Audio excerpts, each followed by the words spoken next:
probably be at the club. Yeah. Yeah. Beyond the minutes, my nigga Dennis couldn't comprehend it. Watching over the game, that supervision. I can see right through you, that supervision. I prove that I can stand the rain just like New Edition. Speaking of which, everything I said, man, I do it for real. She dripping like candy rain. Boy, I got soul for real. Boy, I got rhymes for days. I'm trying to ride away demons, I'm trying to show out for real. I've been this dope since a fetus, a living legend. I construct skits and live in color in a world so black and white that you can't help but wonder how we do it. Everybody in his ear, how come he ain't lose it? You thought I end up stuck, bitch, you stuck on stupid. Now take a good ass look. I'm that rubber-hearted nigga, I can't do it all by that book. I'm that nigga nowadays, you wanna get a verse out straight to the head like a bottle of vodka. Straight to the head like a sniff of some powder. Niggas don't intimidate me, in the ink I hold hella power. Yeah, that's right, a black man who got hella power. They think they won't beat, but they don't know they call 911, it's an emergency. They been trying to steal our flows, it's a burglary, but we gon' kill them all, it's a homicide. If I call on all my homies, I know that they down to ride, it's an emergency. I'm seeing perjury, I hear them say they hot, but they ain't nowhere close to me. Yeah, I'ma burn the track, you can call it arson. We gon' take them all out, put them on a carton. Put them on a carton, and I ain't tryna start it. But clowns belong on Vine, not tryna rhyme, put them in a coffin. World stars, glamorizing like yourself nowadays is a thought that's terrifying. I continue to walk down the broad road of destruction, lusting, humping, lying, oh yeah, and even cussing. Take my 15 minutes of fame into the world before I fall off. Do what I want, cause I'm young before I meet Allah. Base success on how many times that I beat some tatas. On the man world's in my hand, I'm looking for the moment and myself. Rashad's greatness means everything. I'm a man of pride, not a man of integrity. Every time I Google, I feel like I'm the celebrity. Google you who is, it's a game of jeopardy. Lord forgive me, cause I'm really just a big mess. I will worship you until there is no worship Somebody left. call 911, it's an emergency. They been trying to steal our flows, it's a burglary, but we gon' kill them all, it's a homicide. If I call on all my homies, I know that they down to ride, it's an emergency. I'm seeing perjury, I hear them say they hot, but they ain't nowhere close to me. Yeah, I'ma burn the track, you can call it arson. We gon' take them all out, put them on a carton. Let these niggas know, bruh. It's the fucking regime. RGME, real greatness means everything, nigga. Ain't nobody fucking with us in Kyle, nigga. Let these niggas know, bruh. It's a fucking emergency. They been trying to throw our flow for too fucking long. This shit's over. Real greatness means everything, nigga. And tell them Mo said so. Bitch! All right, everybody, welcome back to the 1 a.m. podcast. Rashad Milligan, I'm here with my co-hosts, Mo Knows and Jelani Easy. Fellas, how are you doing tonight? Good, man. How are you? I'm doing well. Thank you for asking. Mo, how are you doing? Man, I'm gonna go ahead and still Charlemagne line, blessed and highly favored, man. I heard that. Hey, yo. What, Jelani, you look like you wanted to say something. I was gonna say, I feel like I start off every podcast the same way. Like, yo, I'm good. Like, I need to start finding some new words. Like, I'm splendid. I'm astute. It reminded me, beforehand we were kind of going through like what we could talk about. 2021 moments came up because we realized like Mo brought up, Rory and Mal beforehand a little bit. And it's crazy. Rory and Mal, that whole thing was this year. That was 2021. Yeah, it's really crazy to think about because, I don't know, I guess because how it happened, just, if you're a real fan of the situation, it was really like a 2-month-long ordeal. Yeah. It first, you could tell there was tension. The next thing you know, Joe came onto the pod, and then they weren't there. Yeah. Then it was, kind of like, what's going on? And then I think, like, correct me if I'm wrong, I believe he did one pod where it was kind of normal, where he was like, they just on vacation. Yeah. And then he did, like, the next pod, and then came back and was just like, yeah, so, yeah, they not really on vacation. I told Rory not to come. And, yeah, they're abandoning. He was like, but when I overlook the last 8 pods and he invites me to his hands, boy, a couple pods. How y'all feel about that? You know, it's like I've heard a lot of people talk about how they fight with their friends. Like I've never personally had any physical fights with my friends, but I don't like, but at the same time, I didn't slap box my friends, but we never took it to that point of like where we finna close the fists. So I feel like, yeah, if we closing fists, like, but I feel like it's nothing wrong with if you and your homeboy feeling some type of way and you want to go ahead and throw on some gloves, go ahead and just duke it out. Like, I don't see nothing wrong with that.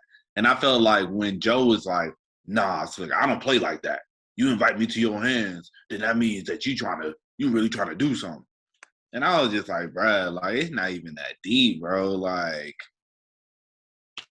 I don't know. It's just like, let's just get our grievances out and just settle this. Or can you take a couple of pots off for me? That's the best line in the whole breakup for me, bro. Was when he said, "Rory, can you take a couple of pots off?" But yeah, man. I mean, I feel like in the context of what Rory was saying, it was literally every time Joe. Joe always takes it an extra step, a step further. You know what I'm saying? And then he kind of covers it up by saying, "Oh, it's for the pod, it's content, comedy style," and it's like, bro, like, you really testing these folks. Like, you can't just talk to people any type of way. And Joe does. And he gets away with it. He got away with it a couple times. So he just kind of he kept pushing the envelope. I'll say it in past tense since they're already gone. But yeah, man. So every time Rory was like, Joe, we can go outside if you need to handle this real quick. Like, I felt like it was warranted. I mean, and a lot of people say, they become best friends with their friends after they fight. You know what I'm saying? So I haven't had that experience personally, but, I know a lot of people said they have. So I didn't see any problem with it.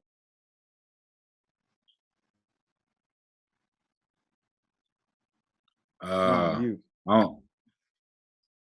don't think like, you cut off at the end, bro.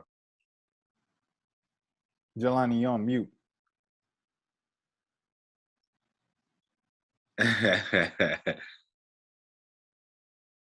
We have all type of technical difficulties today. Yeah. So, so. All right, there we go. All right, because like, I was gonna have to make up something. I had nothing to go. What did you say, bro? I've never fought any of my best friends. I'm trying to think like what would have to happen for me to really like feel like, yeah, we really gotta fight. Like, maybe if you smash my girl or, you stole some money from me. But Joe Budden had him in like a 360 deal. He was on his Vince McMahon, head of the company type of bag. Facts. I will say one thing that I didn't like about that when Joe did that long rant and everybody was on Joe's side until Rory and Mal did their response. But everybody was like, I mean, when you work for a company, you can't actually see the books, blah blah blah. And it's like, bro, this is not just y'all really trying to make them just seem like they just some employees. I'm like, if you actually watch the pod, they were way more than just some employees, bro. It was deeper than that. But I will say this though, I do get Joe's point of certain things of like, y'all could like, they could have started their own YouTube. They could have monetized the show in their own way at times, So I will give them that, but at the same time, like they thinking like, why do I need to do all that? Why are we not just splitting the money? Why are we not doing the noble thing, Like, we're all in this together. They saw it as like, we're a family, we're a group, let's all just, we all busting down the money. But Joe clearly didn't see it like that. He was just like, nah, like, I'm Joe Budden. This is the Joe Budden pod, and everybody want to see me, But now we see is like, it's deeper than that, Joe got in his own way, man, and it was like, and he, you kind of saw it from afar over these last few years, especially kind of with when they signed the Spotify deal.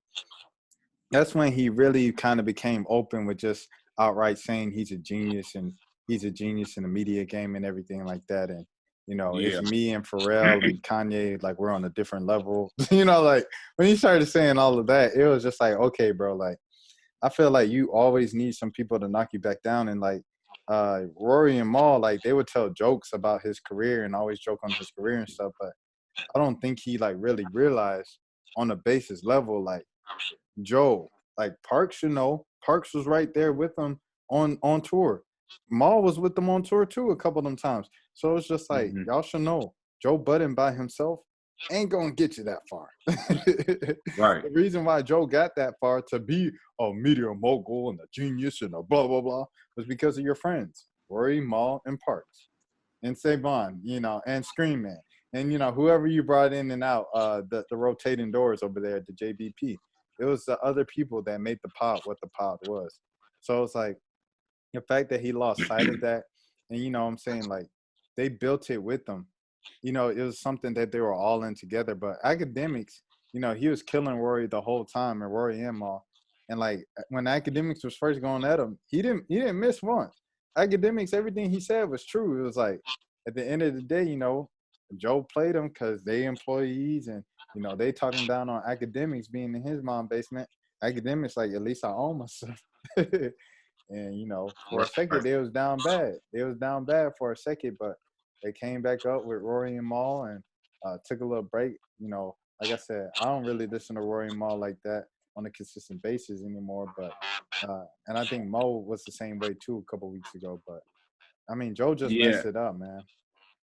I listened because I saw they had that girl Bible Briando on there, and I've seen her a couple times, and so I was just interested. Like I was never interested to really go listen to her podcast, but when I saw she was on Rory and Mal, I was like, okay, I want to hear how their interaction goes, and it was really good. Like I really enjoyed the girl Bible Brianda. She's a very open and honest person, you know. She read both of them. Like she made like little notes like in her book or whatever about like just them before she even met them, and then like told them her observations, and it was so spot on, bro. It was so crazy. I was like, man, I want her to do me next for real. But yeah, so yeah, I didn't really watch the show. I haven't really watched it lately. You know, I will just say this, like me and Rashad have had conversations about going back to watch some of the Joe Budden pod. Like, you know, because, you know, we watched it for years. And just to kind of check in and see how things going. And I will honestly say, like, you know, I was a fan of Ice and Ish on the show before all the drama went down, you know. So, but man, all the clips I see now, it's just like, I don't know. It's weird because it feels like Ice and Ish, just from the clips that I've seen, Ice and Ish, they're kind of like, they just kind of turned to yes men in a sense. You know, they don't really like, they're not super opinionated. It's just kind of like, that's just from the clips I've seen, you know? I haven't seen no clips of them saying anything. It's just always Joe saying something and then them kind of just sitting there like, dang, okay. You know, it's like, oh, bro, you crazy, you know? Like, little stuff like that. But, and, you know, with the most recent thing that I saw was him talking about Gilly and saying, like, yeah, he'll do the verses with Gilly and stuff.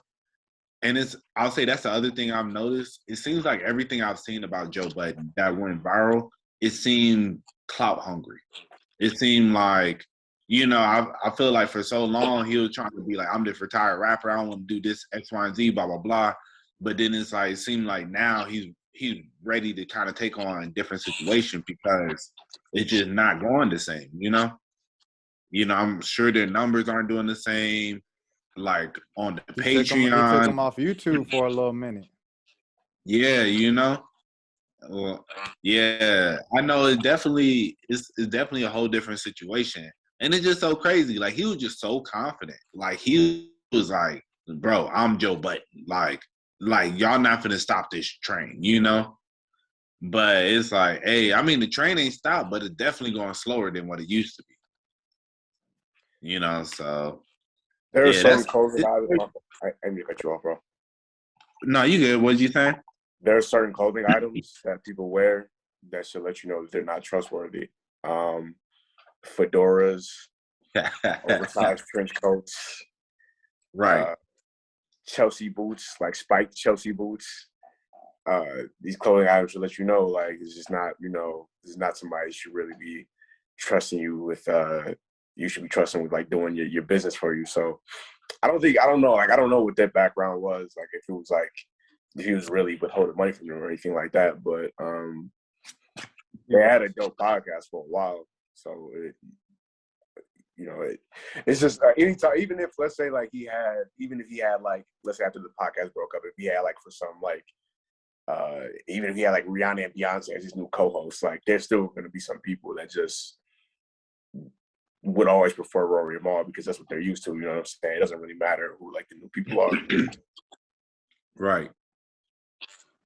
Nah, I think it just. Oh, go ahead, Mo. Nah, go ahead, bro. I was just gonna say it just takes time, like, and chemistry isn't just a thing that you can plug and play. Like, it just isn't. Like, you can't make up for chemistry with money or anything like that. Like, you look at First Take when it was Cold Pizza, it was Jay Billis. No, not Jay Billis. Not Jay Harris, but it was the Jay guy who's from Cleveland, Ohio, and it was Skip, and it was Woody Harris. I mean, what's his name? Woody Page. And they were really good. They were funny, and Jay would, but it was three white men. So then they wanted a little more diversity. So then they had Stephen A. come in a lot of times, and then he went away. And then, they started doing the rotation, chair with Skip Bayless when they turned it to First Take. Then it finally got back to Stephen A. and Skip, that was gold, and the rest is history. And, the show's never recovered from that. It's never kind of come back after Skip and Stephen A. Ended. So it's just like, man, like, you can't replace chemistry. It's just something that comes only once every while, and it's got to be right circumstance and stuff like that. Because regardless if people are like, because people, I'm sure, who watch Cold Pizza with Woody Page and Skip Bayless watch First Take a few years, nearly a decade later with Stephen A. and Skip. You know what I'm saying? Like, people will watch if it changes. It's just the chemistry has to click. You have to win the people over. And, for me, I mean, I just stopped watching because it was the way that Joe did it. Like, I will, you got to think, bro. Like, I went to Joe's show. I went to the, JBP show and everything. The people who supported Joe Budden at that point, there was a lot of stuff that people could have dropped off the train way before he even had a podcast. You know what I'm saying? With Joe Budden, be like, I'm not supporting anything this dude does. So it's like the fact that we already did all of that just to become, fans of him and supported everything. Watch State of the Culture, watch whatever other shows he Everyday Struggle. To watch all of that stuff and support him, and for him to do his homeboys like that, who we, listen to twice a week, 3 hours each episode, 6 hours a week for years, 3 years. I don't know, man. It's just kind of like we felt betrayed too. And I say we as the fans because like we all felt like we was part of the family. Right. That was really corny, but I mean, it's just literally how I feel about that. Nah, like for real, bro. It's just the fact that it wasn't that he he fired Rory on air. It was just the way he went about the whole thing, bro. It was just so like, I was like, dang, bro, you was just not a good person, like trying to make Mal just seem to be broke. I was like, bro, I was like, come on now. Like Mal, like, I don't know what Mal be doing. I don't know Mal personally, but I'm like, bro, like, regardless, if you my friend, bro, don't be out here trying to make me just seem broke, like I'm stealing laundry detergent. That was crazy. When I'm down bad, don't bring up the time I stayed with you 10 years ago. And that's the other thing is they've talked about them living together like multiple times. and it was never this animosity. But now it's like you want to switch the narrative, you know. And as I said with like Rory, they were like, yeah, like Rory was just, you know, Rory can be definitely negative, but I don't know. It was just all just, yeah, depression. Yeah, you know, like yeah. And I get Rory's in of like he looking at you funny because it's like, bro, this man, you got academics talking all crazy about us and you still trying to work with him. And it's like, bro, I thought like that was one thing I didn't like. I didn't like the fact that he kept the beef in between academics and Rory and Maul, bro. Like I felt like it's yo, you know what I'm saying? Because I had this thing where so now we on a different channel. If you're new to this channel, get this channel to 1,000 so we can monetize it. But you know, on the channel or whatever, we had a little beef, a little tension with some of the people that was coming on. So when one would come on, they would send shots to the other one, and the other would do the same. And every single time, I stopped it right there. Hey yo, just so people know, I still rock with everybody who come on the channel because they all helped me get to this point. You know what I'm saying? So you got to check it right there. It ain't no, oh, that's between them. That ain't none of my business. Because when it's on the show and when everybody love all of y'all, it is your business, in my opinion. I mean, but everybody don't move the same. Right. Go ahead, Mo. Oh, I was just saying, like, I feel you, bro. Well, okay. Well, the thing is, before we get too much into Joe Budden, because Joe Budden making me mad all over again. I wanted to ask you guys. Oh, snap, bro! Light skins, bro.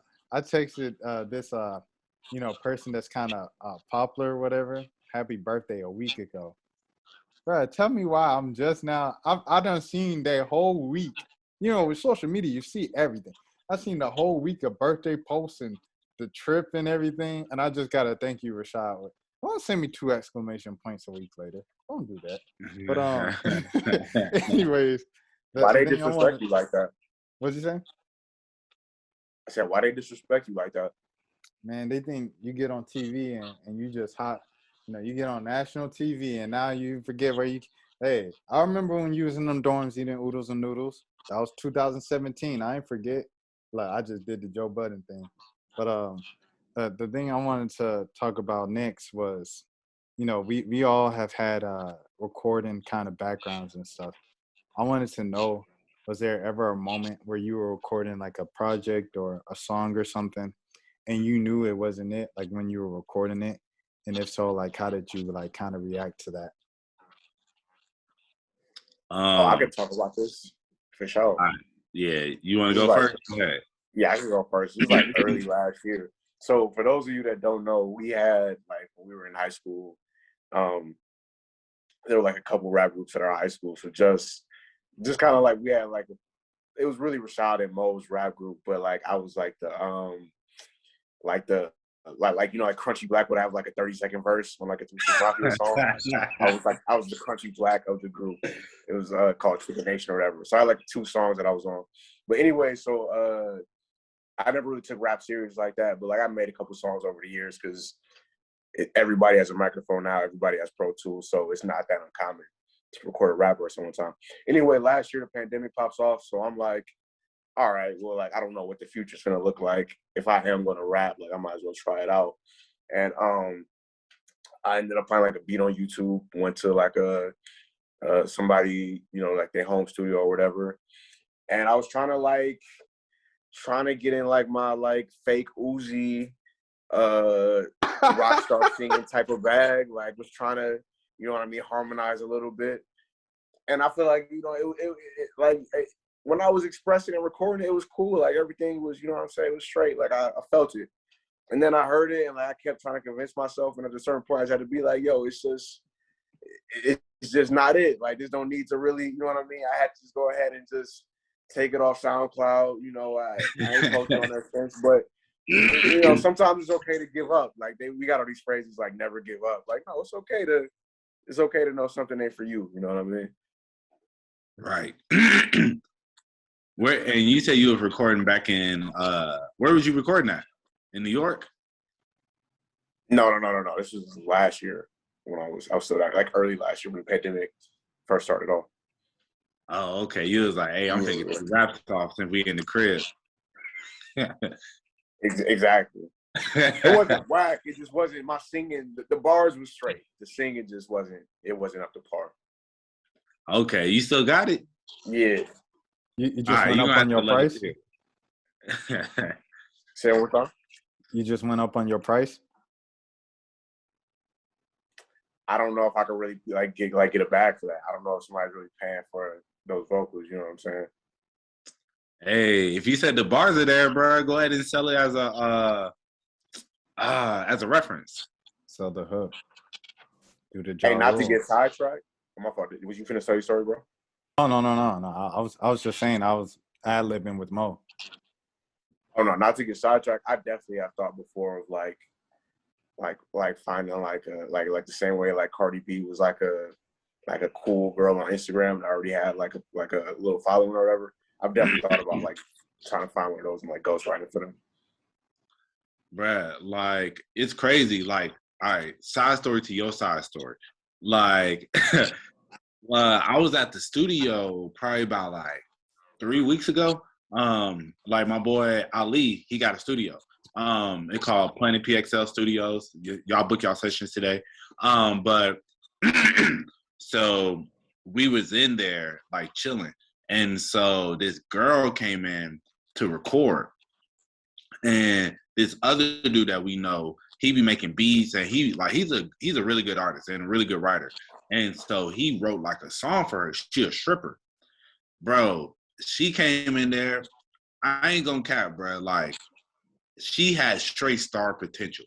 Like, shorty was like she hopped on the song and she recorded the song. First song she ever recorded. It was hard. Like, she went dumb. And then, bro, she had like, I think like 7K in like cash on her, bro. And was in there like, bro, she was like doing the money spread. She making it rain. She hitting splits. Like, but the whole time, bro, the funniest part to me was how she was like, so the camera dude, because she recorded an in-studio video. So the camera dude, like, recording and stuff. And then it was like, yeah, like, you know, like, yeah, twerk it, girl, twerk it, blah, blah, blah. You know, and then she was like, man, I don't know if I really want to be doing that because I'm trying to come out. Hey, like, I guess since they're going on the new channel, I can cuss a little earlier than usual. Yeah, the algorithm is like the first like 5 minutes, I think. Oh, okay, then we good. Yeah, so she was like, nah, I'm trying to come out like a real street nigga. Like, for real. Like, I'm trying, and those were her exact words, bro.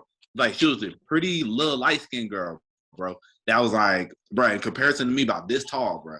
And like sitting there, and she like, nah, I'm trying to come out like a street nigga, like, for real. Like, I'm really thorough out here.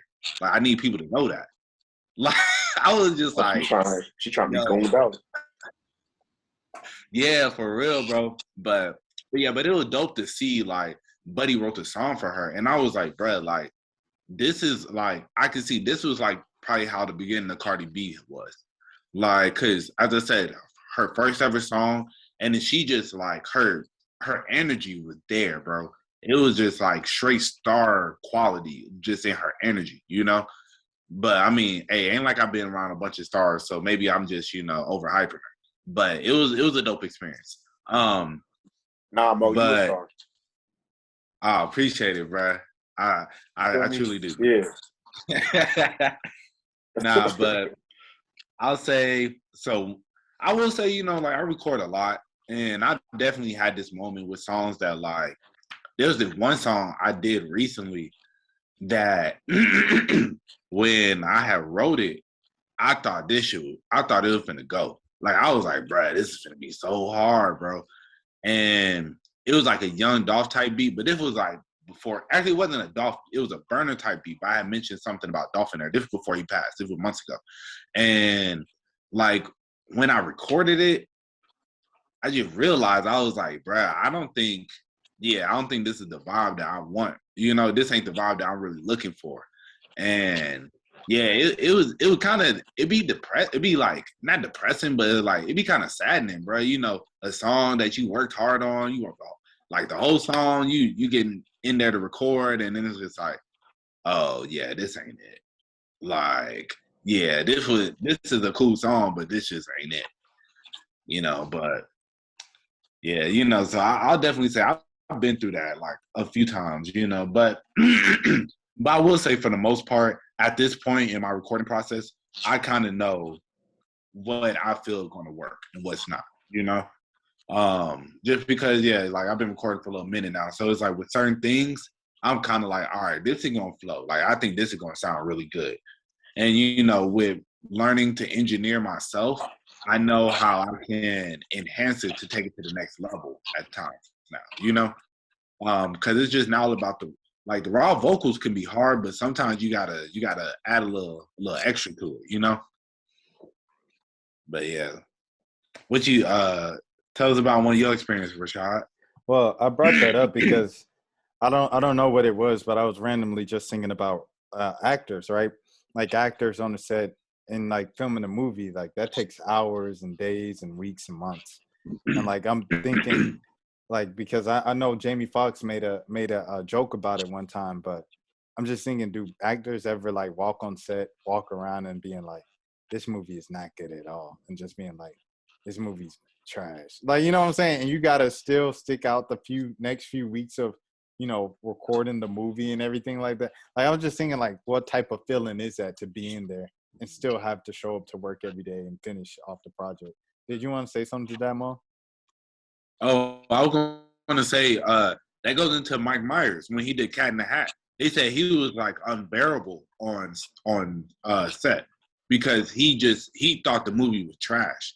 But a lot of these actors be contractually obligated, and so like I can't remember. I don't know if he had to do like that was the last movie or whatever, because also he did Love Guru, which was trash, and that kind of killed off his career after that. But they say like, yeah, he walked around set just miserable. Like they said like he was just very unbearable, like because he did not like the role at all. I didn't think excuse me. I don't remember Cat in the Hat being that bad. Like I didn't think it was that bad of a movie. Like, was it that bad? I didn't think it was bad. I thought it was a good movie. Okay, I thought I was tripping. I was just making sure. Jelani, you on mute if you want to say something. But yeah, okay, because I didn't want you like responding and then it's like, there you go. No, I was gonna say, first of all, the Cat in the Hat movie is a classic. Right. I watched the Cat in the Hat movie. Well, I remember one time I went across the street to my friend's house and my friend wasn't even there just because I knew he had the Cat in the Hat DVD. And I was on his couch watching it in his house by myself. But yeah, like I literally, that's how the thought of this entire topic came up. Of just like, like say, like, how you're talking about albums, right? That's what happened. I was watching the E-Day. I was talking to Mo about this beforehand with Malu Travejo. I think that's how you pronounce it. But she was on the E-Day and she was talking about, they're like, yeah, what about your music? She's like, it's dope, but this album I'm recording right now, this the one, this it. And I'm like, every artist like thinks, you know what I'm saying? They say that before like their album comes out, like a good album, a bad album. And even if they put out a bad album, it takes them a long time to like accept that it was a bad album, and then it takes them like a couple years to like bounce back from it, then work on the next project. So I'm like, are you ever making an album like in the project and you're like, oh man, this isn't good? And it's like, well, I thought it was good when I wrote it, so maybe I should just stick it out and just keep going with it. With me, I've had probably like three songs for sure that it was like, once I recorded them or heard them back for the first time in the studio, I was like, this is like you try to make it work, you know what I'm saying? You go back and try to re-record this part or add this part and you listen to it and it's just not working. Like the layers, the beat sounds different sometimes in the studio with the studio speakers as opposed to just listening on your headphones or your laptop or something when you're writing. It's like a lot of things. And it's like, man, this sounded like it just like click and now it's just it's like three different songs you're trying to mash in and try to do too much. So yeah, I've been a victim of all those. And then one time in particular with the group, it was with the song with we had like extra studio time or something like that. So we was like, oh, Malik and Rashad, y'all recorded songs since everybody else got 2 songs on the project. So, man, I'll write this thing, man, or something like that. I come up there, and I had a hard bar in there. I had a hard bar. The rest of the verse was bad, though. And it was bad. Like, we knew in the studio it was bad. We knew, like, bruh, like, everybody knew it. Go ahead. Okay, I will say, bro, with me being there, I didn't think it was a bad verse. I just think you got a little stubborn on really that one bar that you wanted. You was like, bro, I gotta put this in here. And I was like, bro, it's not a bad bar, but it was just like it wasn't really cohesive into the verse, you know? So that was the only thing I felt about it. It was just like eventually it all kind of came together. I don't think it's a bad song, you know? But that was yeah, probably I think my worst verse that has ever been published on the internet. I'm standing by it. yeah. Yeah, it really because of like the line that you were trying to like you were really trying to squeeze it in, you know? Like it didn't really fit, but you was like, nah, I gotta have this bar in there. Because the bar And I was like, hard. bruh, Do you like, remember what the bar was? Rashad's greatness means everything. I'm a man of pride, not a man of integrity. Say that But one more I time. mean, you know, that's didn't I hard. say something else? I said Rashad greatness means everything. I'm a man of pride, not a man of integrity. Regime. Real greatness means everything. Oh, And, got you. Okay. and that Rashad, like the meaning of the name Rashad is like integrity of conduct or something.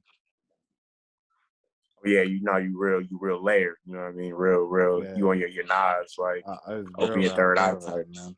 It's Yeah, backpack. real backpack, Lupe Fiasco type rap. Real boom bap, real boom boom boom, man. What you know about it? Go ahead. Nice and dusty. Yeah, that was a fun session though. You know, I will say though, man, shout out to Leak. Yeah, he got the JON. He got the song with JON, man. Go listen to Leak's new Leak Lucas new single right now with JON of the 80. Oh, I was about to say 805. 85 South Show. He got a new single in him, man. Shout out to Leak doing big things, man. Salute. Congratulations on the family. I gotta say all these things right now because Leak never texts me back. So yeah, I gotta say it publicly. I'm proud of you, man, and I miss you. At some point, if you feel like texting me, I got the same number, so hit me. I mean, you know, Leak just he always been like just on his own time, you know. Like me and him talk from time to time, like very rarely. I'm not gonna say it's just like once a month or nothing. It's like it's literally every now and then, maybe like once a year for real. But you know, I'm glad to see him still doing his thing because I always thought he was super talented, you know, and that's why, you know, originally when it's funny because, you know, Chris was trying to like get him to join Regime to like kind of sign him. And I was like, bro, like, you ain't got to sign nothing. Like, you know, ain't got to be on that type of time. But, you know, like, hey, I give Chris he always had the foresight to be a label exec, you know?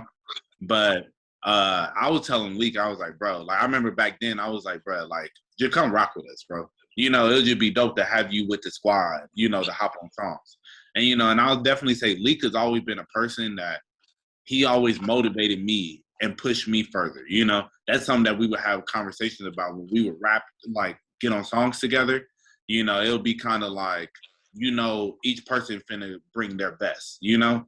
So it always kind of makes you want to really put in the work for the verse, you know? So, yeah, shout out to it's ironic, though. My worst verse is on the song with the like you said, the like talented dude. Yeah, but I will also, you know, I'm a cape for you, bro, because it's like it was a short notice thing. It was in the studio. Like we wrote that in the studio, right? Well, I think y'all wrote y'all verses. Cause remember, I had wrote the hook for it, and then I was like, one of y'all just say it, and then I was like, I know y'all didn't, cause y'all were saying like we don't really have the time. And I was like, well, shoot, I'm gonna write the hook if y'all just write the verses. Okay. And then yeah, y'all went in there and, you know, y'all did y'all thing, man. You know, the rest of the tape was hard. That tape was hard, bro. Yeah, we know, but I'm sorry. We were getting too much into talking about our careers. So, but yeah. But what were you about to say, Jelani? You look like you were about to say something. I was gonna say y'all sound like old uncles, like reminiscing on your high school football careers. Right. The huddle tapes, and it's like, nah, man, like Huh. he could go. He get up that 20, boy, that knee injury, boy. Man, that knee. I'm telling you, bro, I was the top running back in all of this Southwest Atlanta area, bro. Southwest Atlanta area. I was the number one Hey, running back. what's the oldest you could be, like, to have your huddle in your bio to where it's like not respectable, like 20. like is it, like 20? Is that like that's like the cutoff where it's like, yeah, you need to go ahead and just let the field of dreams go? 21. 21. Yeah, I guess if you trying to show it to your JUCO, but it's like if you ain't got JUCO ambitions, yeah, go ahead and throw the huddle off, bro. Oh yeah. Because it was this dude. I did a story on him when I was in Alabama, and he was at this NAIA school, and he was the starting quarterback, and he was 24, and I was 25 writing the story about him.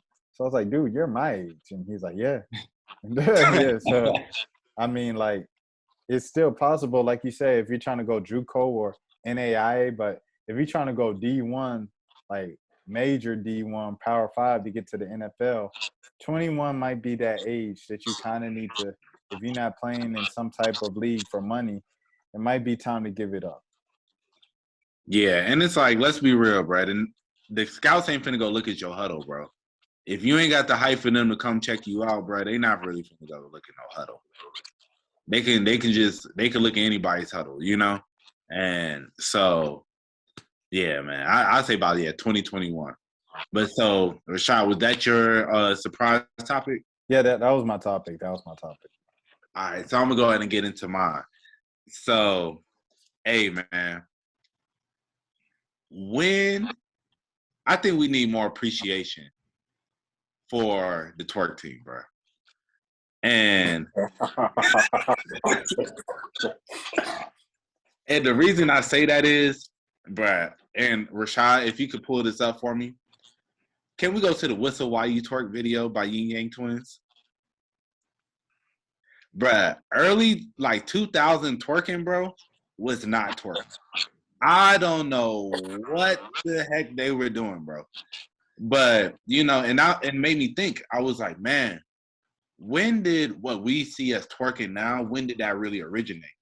And now that I'm thinking about it, I feel like it really might have been Twerk Team, and that's why they were so popular, bro.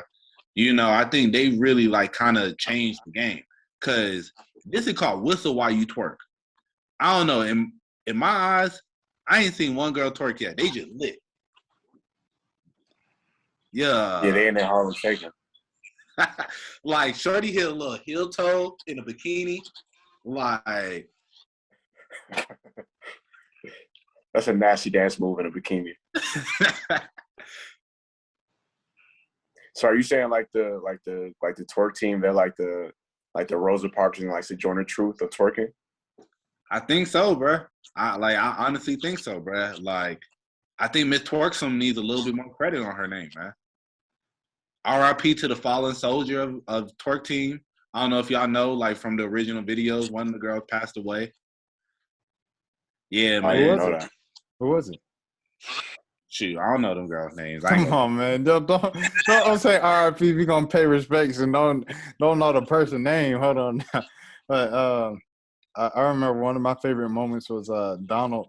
He he tweeted the video of her Miss Twerksome dancing to 3005, and it was kind of like his I made it moment or whatever and stuff. Like, that's how he knew he had a hit.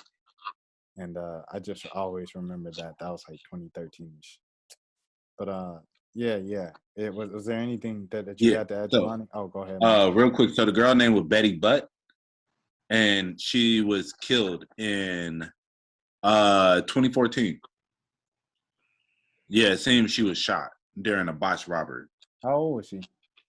Let's see. Does it say? But she got killed in Smyrna too. Oh man, not Smyrnaville. Yeah, I don't know. It don't say her age. Well, rest in peace to her. You know what I'm saying? Prayers out to her family. I'm sure they're still going through it now. You know, anytime something traumatic like that happens, you think about it every now and again. Yeah. So did y'all used to back in like 7th grade, bro? Y'all used to watch the twerk team videos? I never watched them, bro. Really? Never. I'm gonna tell you what my freaky bag was like back in like 9th, 10th grade. Cause like I used to be on my mom's laptop, so I couldn't go on like the real like all the way nasty sites. But World Star Hip Hop used to have this section. It's called like the candy section. This was like Instagram before Instagram. It would be like it might be like a 2-minute video of like some random lady twerking, like getting oil squirted on her, and like some photo shoot set to a French Montana and Tyga song. This is like 2010, 2011. That was like one of my internet bookmarks during that era. Yeah, I didn't I didn't take those like little steps. I went straight to the worst.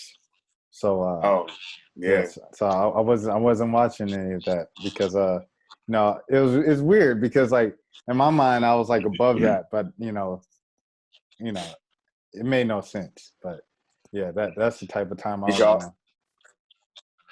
Go ahead, Jelani. Did y'all watch like HBO porn back in the day?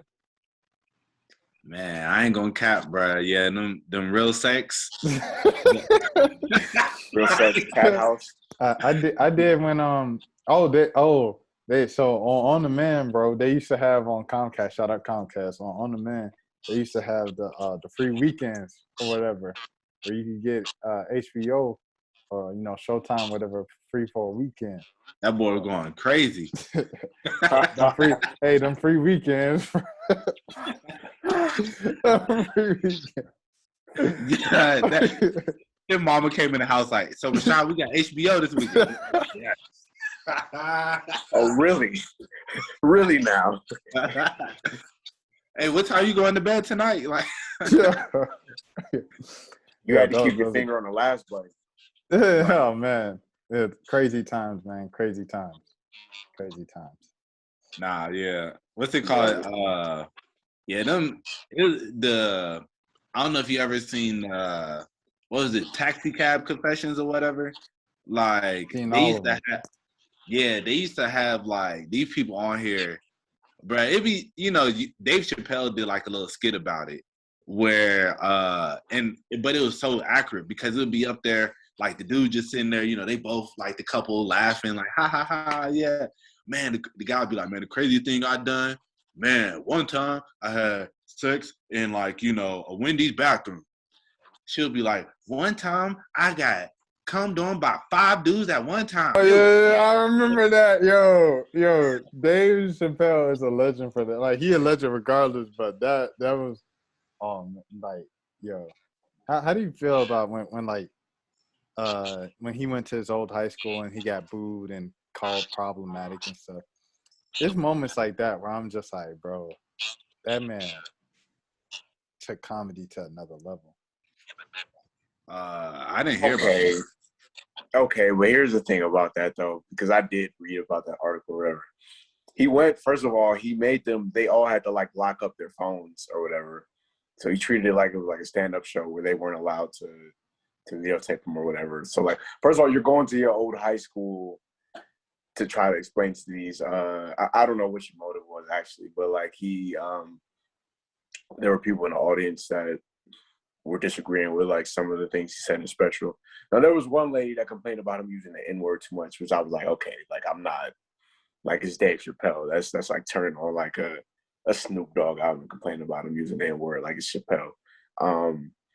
But like some of the other stuff where he was just like he was like telling the kids you're being sensitive and stuff like that. It's like, fam, you don't feel any bit of like a loser to like a certain extent. Obviously Dave Chappelle's not a loser at all, but like you don't feel a little bit weird, like sitting here telling these 16, 15-year-old kids like you're being sensitive or you're like why do you even need to validate the comedy to that point if it's really not?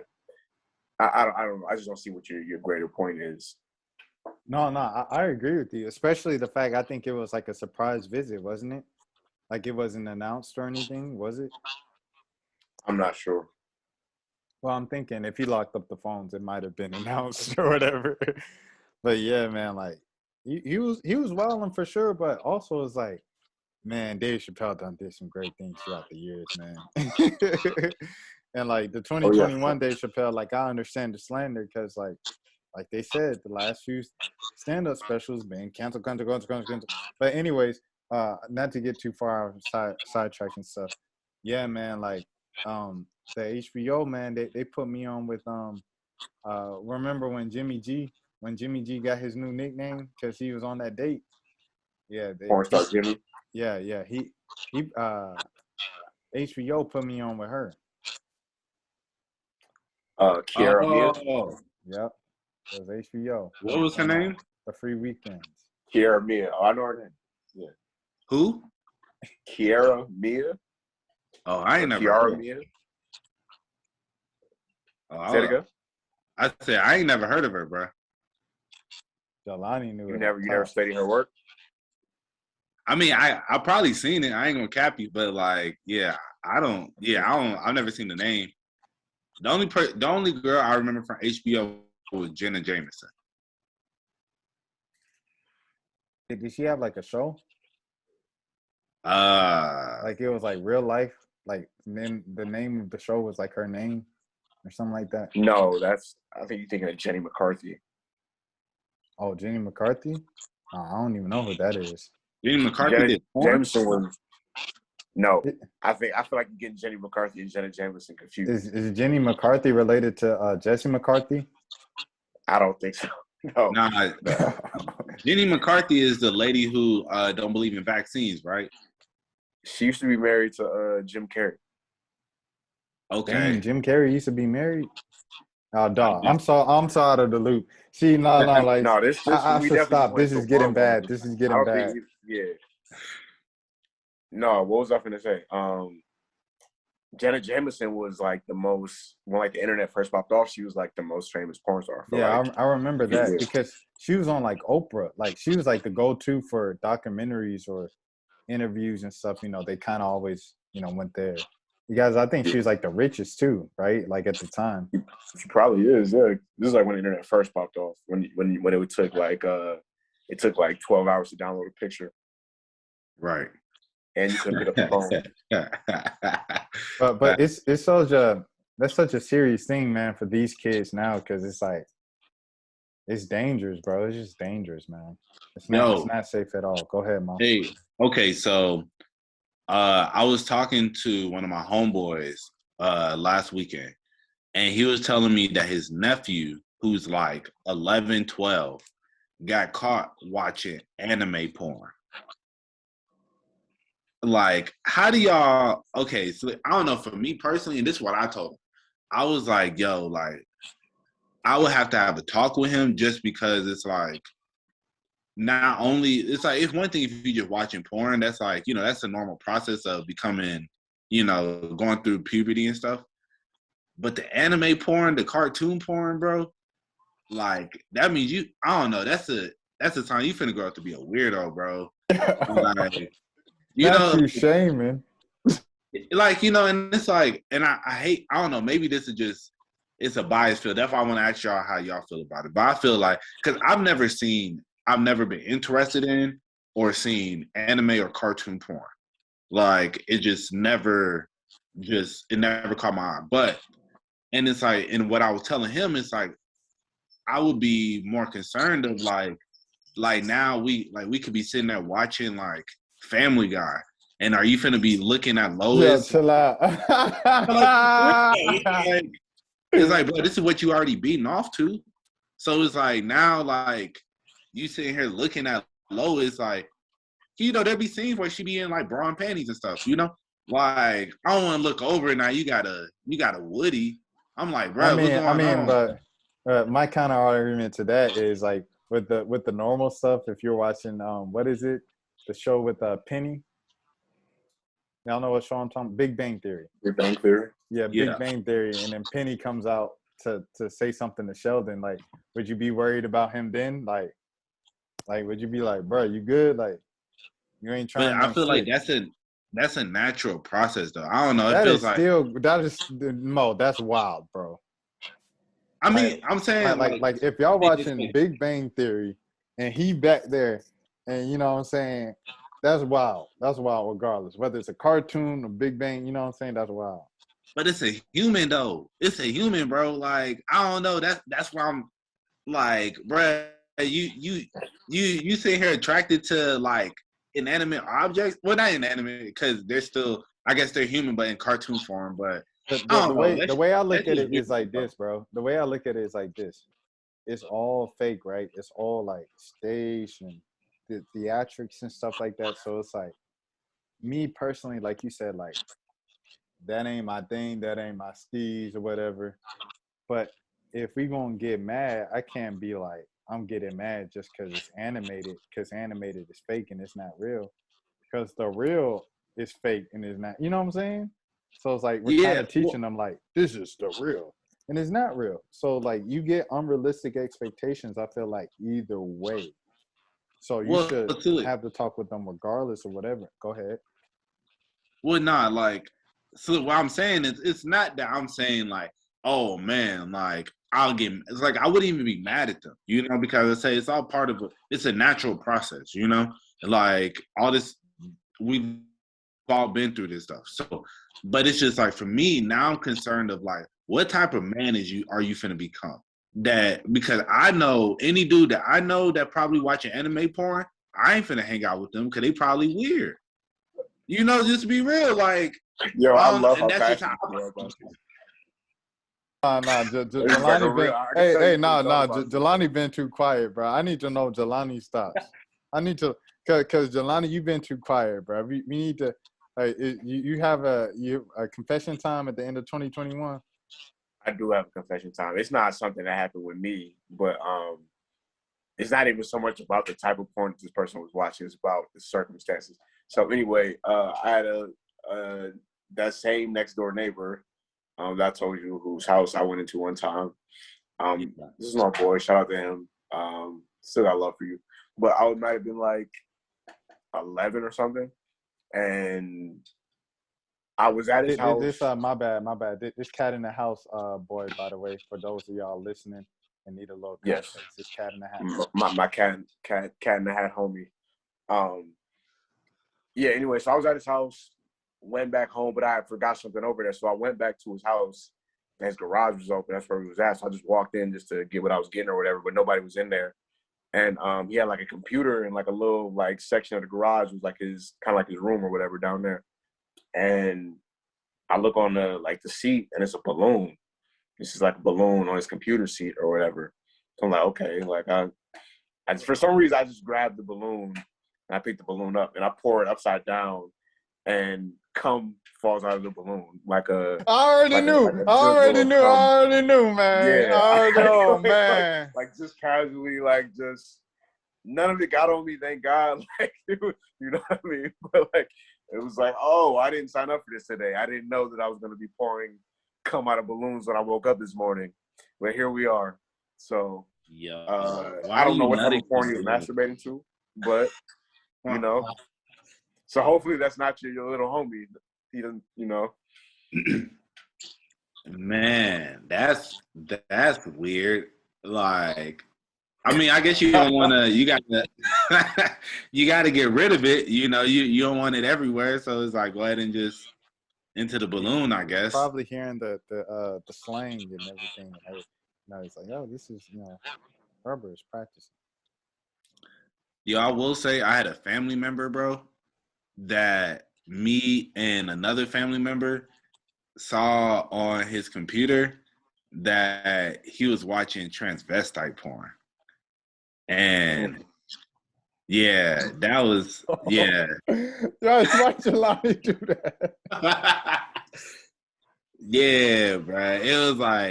It was an older family member too. So we was like me and the person who I was with, we was like, what the hell? Like, yeah, he had showed me and it was like, yeah, it was it's a hermaphrodite. Yeah, that's what he had typed in, bruh. It was like Pornhub / Hermaphrodites, and yeah. I'm glad this is on the new channel.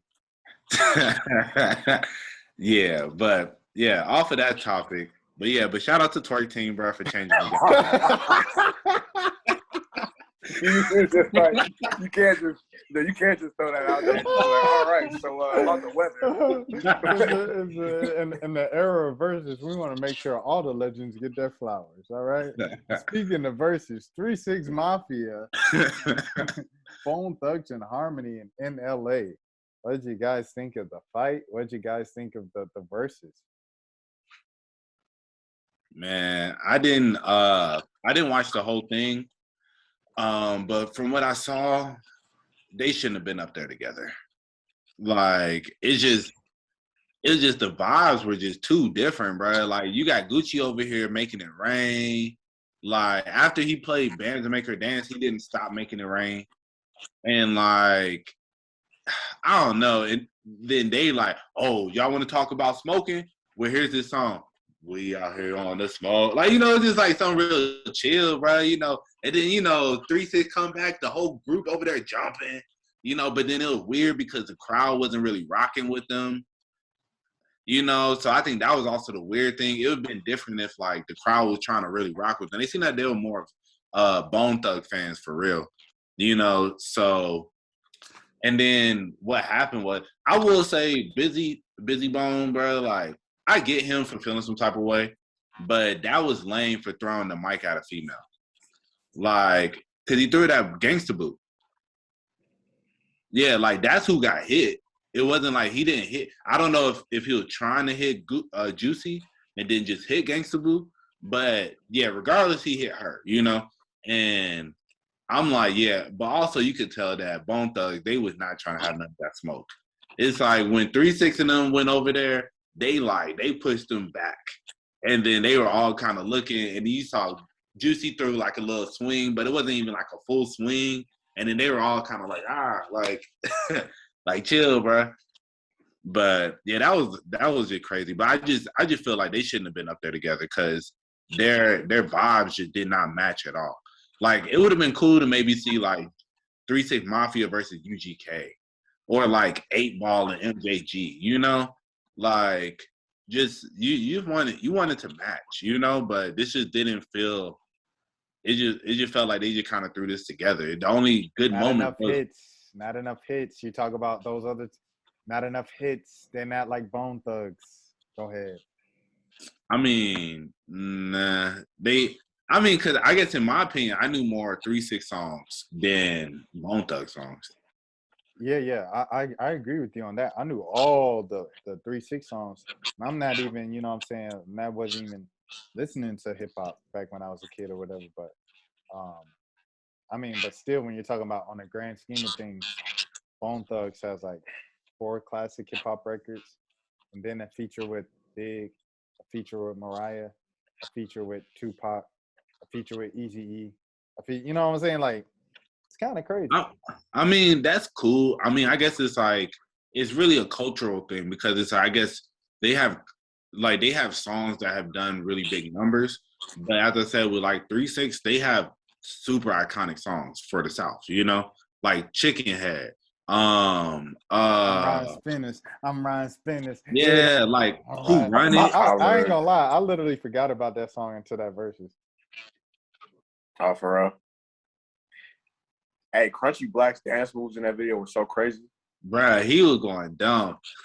The Ryder Spinners video, bruh, he was going crazy in that video. Bruh, like, did you see him on stage? Yeah, during that part. But it's a gif of him dancing in the Ryder Spinners video. His footwork is astounding. I'm gonna have to go look that up. Yeah. But no, what you said, I agree with you. What you were saying about their vibes not really matching it. It's just kind of, it's like we kind of reached a point with verses where it's like who can really match up with who, like, you know what I mean? It's not really like a lot of the bigger name artists that we could get at this point probably not going to do it. Like, you're probably not going to get Andre 3000 to do one for Outkast.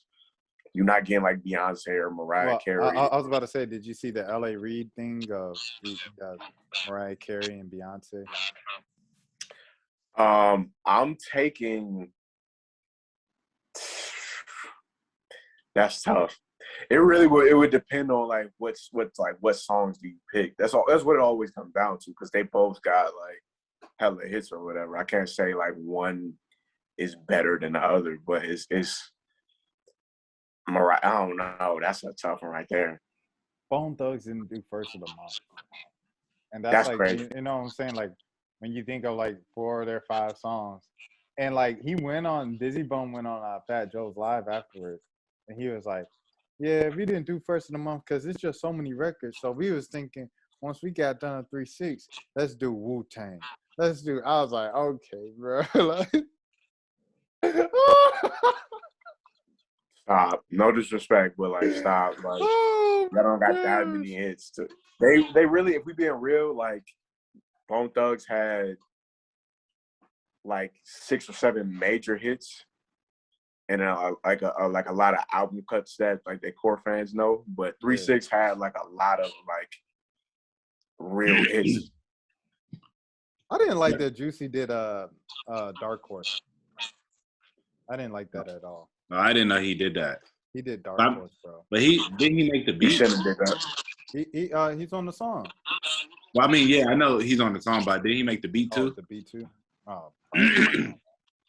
Regardless, You know, the song is like, But I'll say, like in the grander scheme of things, Bone Thugs, they feel like, yeah, we're the bigger group because we have these songs that did all these numbers and whatnot.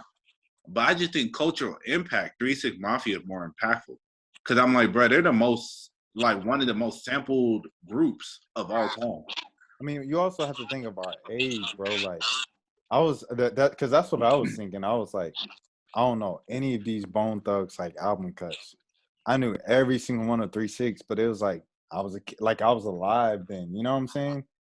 Yeah. Like I was alive when this was in the movie, when this was in the commercial, when this was, just walking out on the sidewalk and hearing people ride by. Go ahead, Mo. Oh no, I was just gonna say like I'm talking about like just the cultural impact of like how those songs, as I said, they're sampled consistently still, Like made 2 hits out of it. Out of the Plain Jane from ASAP Ferg and then the G-Eazy joint.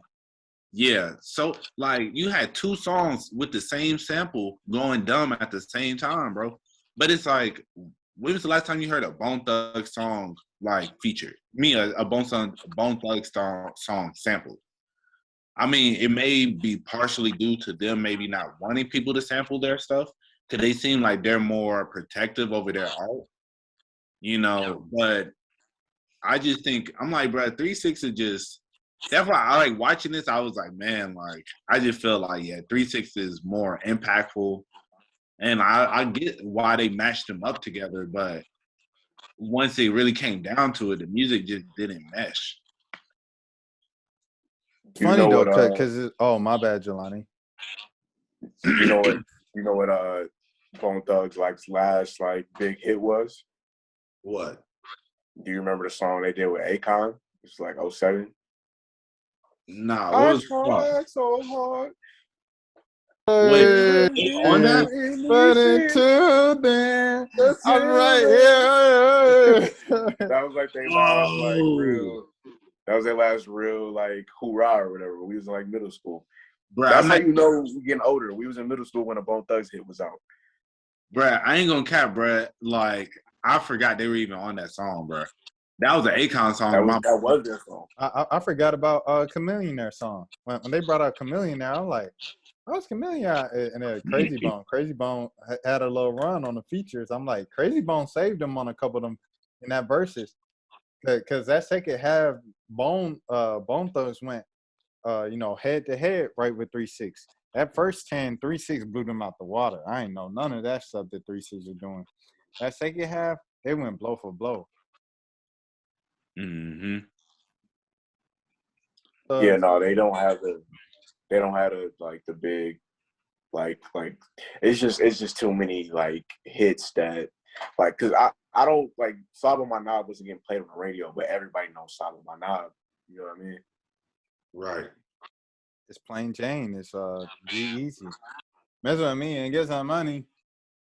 Mess with me and get some money. But shout out to the Caucasian. The Caucasian he like Crusader. disappeared after that. But what were you about to say more? You look like you wanted to say something. I was just gonna tear the club up. Tear the club up. Yeah, that's still everywhere. I don't know, man. It's just like you said, the impact is, man. I don't know. It's different though. It's different. It's different for sure. But I don't know where I was about to go with this. I had something and then I lost it. So if anybody has anything else to come, What's it called? Did y'all? Man, I was watching the No Jumper podcast earlier, and this man Adam 22 was like going in on LeBron because he was saying that one, LeBron was misinformed talking about Kyle Rittenhouse, and like real quick, did we talk about that on this pod? Like the trial and the verdict? I don't even really want to, honestly. I mean, we can, but I don't even like. I don't know. I feel like it's like I don't even like giving stuff like that attention because it's like it's so many other ones of him. Like he's just one of many. What about Enes Kanter freedom? Not saying anything to LeBron. 2 games in about 3 weeks. Faced LeBron many times, didn't say a word. Gets on Twitter, calls out Jeremy Lin. Jeremy Lin is, let me tell you something about Jeremy Lin. I covered Jeremy Lin for a couple months. That's a flex. One of the nicest people I've ever met, like in life. He's an extremely nice dude. Christian, nice, good man, gives back each and every single year. Every summer he goes to China, does some big events for them. He's like the biggest thing over there. And he treats his fans right. And he comes over to America, and he's the most humble dude about it. And he doesn't deserve any type of slander, any type of challenges that he's not doing enough, because he is doing enough. That's what, like Jelani was saying about Rittenhouse. That's what they want. You know, this man Rittenhouse going on a press tour like he got a new book coming out. And they're praising the dude, giving him a trophy, Medal of Honor, all year American hero. It's sick. And, you know, I mean, that's just my opinion on it. But you can go ahead, Mo. I mean, I didn't really have too much about it. I mean, I think the whole situation, I don't know, it's interesting. I feel like black people were mad because they thought he killed black people.